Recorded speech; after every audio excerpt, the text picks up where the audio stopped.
Informasi lain, Saudara, demo buruh di Kabupaten Cirebon, Jawa Barat berlangsung ricuh. Demo dipicu PHK massal terhadap seribuan pekerja.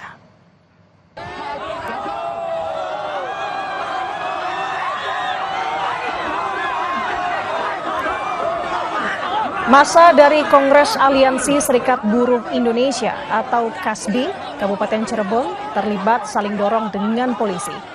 Mereka memaksa menemui Bupati untuk mengadukan masalah pemutusan hubungan kerja dari pabrik tempat mereka bekerja yang bergerak pada produksi alas kaki. Peserta aksi menuntut agar perusahaan kembali memperkerjakan mereka. Usai lebih dari 1.000 pekerja di PHK per tanggal 10 Maret 2025 tanpa keterangan alasan PHK yang dilakukan. Tapi yang paling pertama harus diselesaikan. Kita menjalankan PHK sepihak ya Pak. Dan PHK sepihak kita kenapa dia cuma mengelabui kita karena iming-iming public pilot apalah, sementara dia tidak bisa membuktikan itu 1.000 lebih Pak. Kenapa ya? Juga HRD-nya. Dan bahkan kita bingung, kenapa kok HRD bisa di PHK, sementara kan gajian kita tanggal 14, sekarang HRD di PHK siapa yang menghitung gajinya? Itu aja sih kalau logikanya. Ini kenapa sih di PHK itu? Ini cuma karena dia tidak mau mengikuti peraturan dari Wasnaker yang mau dipengangkati jadi karyawan tetap semuanya yang paten.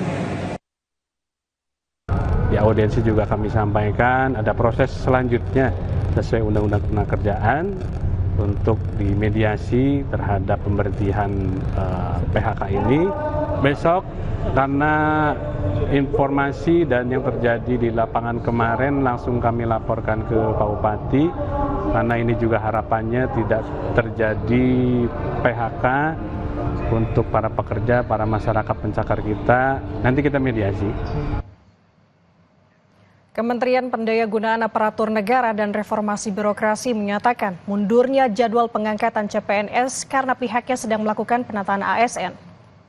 Deputi Bidang SDM Aparatur Kemenpan RB, Abba Subagja, menyebut salah satu alasan mundurnya jadwal pengangkatan CPNS karena ada perubahan formasi kementerian dan lembaga dalam Kabinet Merah Putih. Meski demikian, Abba menegaskan ada kepastian pengangkatan untuk CPNS dan P3K yang telah dinyatakan lulus.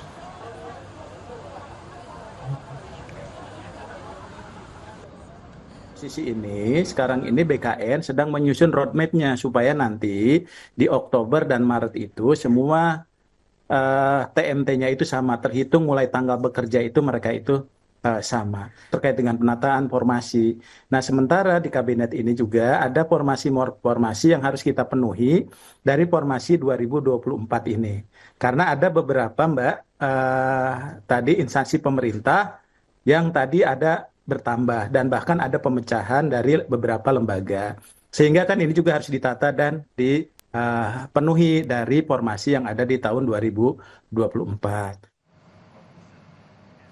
Saudara, usai jeda akan ada informasi mancanegara yang akan disampaikan Edwin Chan untuk Anda. Salah satunya sesaat tiba dari Hong Kong, mantan Presiden Filipina Rodrigo Duterte ditangkap di Bandara Internasional Manila. Penangkapan ini terkait dugaan kejahatan kemanusiaan, yakni pembunuhan massal dalam operasi pemberantasan narkoba selama pemerintahannya.